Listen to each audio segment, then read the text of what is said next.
Ellen White précise à ce sujet que dans le sanctuaire d'Israël, une fois par an, au grand jour des expiations, le grand prêtre pénétrait dans le très sacré, ou lieu très saint, pour y procéder à la purification du sanctuaire. Le grand prêtre devait apporter le sang derrière le voile et en faire l'aspersion sur l'expiatoire ou propitiatoire et devant celui-ci. Par son unique sacrifice pour la croix, Jésus-Christ permet à l'homme de pouvoir s'approcher de Dieu et être dans sa présence, ce qui lui était impossible auparavant. Lui, le grand prêtre, le grand sacrificateur de la maison de Dieu, il a permis. Nous avons une nouvelle alliance avec lui et cette alliance est inscrite dans nos cœurs par sa parole et par son esprit. Il nous a rachetés par son sacrifice, il nous a pardonné nos offenses. Il n'est plus nécessaire d'un autre sacrifice. Sachant cela, je peux m'approcher avec paix et assurance du trône de Dieu, car la route, le chemin d'accès, une nouvelle route nouvelle et vivante a été ouverte à travers le voile qui nous séparait du Seigneur.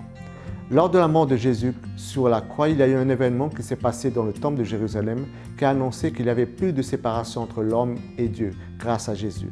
Il nous est décrit dans le livre Jésus-Christ que c'était l'heure du sacrifice du soir. On allait immoler l'agneau représentant le Christ. Mais voilà que la terre oscille car le Seigneur s'approche. Le voile intérieur du temple, comme sous l'effet d'une main invisible, se déchire avec bruit, de haut en bas, et le regard de la foule pénétrait dans le lieu autrefois rempli de la présence de Dieu. Mais voici que le voile est déchiré en deux. Le lieu très saint du sanctuaire terrestre a perdu son caractère sacré. Le couteau s'échappe de la main inerte du prêtre qui est sur le point d'immoler la victime, et l'agneau s'enfuit. Le symbole a trouvé sa réalité dans la mort du Fils de Dieu. Le grand sacrifice est consommé. La voie qui donne accès au lieu très saint est ouverte. Un chemin nouveau et vivant est préparé pour tous. Tous les sacrifices et toutes les offrandes pour le péché ont pris fin. Jésus nous a ouvert le chemin à travers le voile et en même temps nous a donné le moyen de le suivre par la puissance de l'Esprit Saint.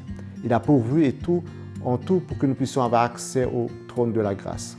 Bientôt, très bientôt, nous serons tous réunis devant le trône de Dieu, dans son sanctuaire céleste à côté de notre grand sacrificateur Jésus-Christ qui nous a ouvert la voie et nous a permis d'être là. Nous nous rassemblerons alors dans ce sanctuaire chaque nouvelle lune et chaque sabbat pour exécuter les chants les plus sublimes. Nous ferons monter sans cesse devant celui qui est assis sur le trône et devant l'agneau de louanges et des actions de grâce. Ma prière est que vous et moi, nous puissions être là, tous ensemble ce jour-là, être tous ensemble devant l'Éternel dans le Saint des Saints. À bientôt pour une nouvelle parole en action.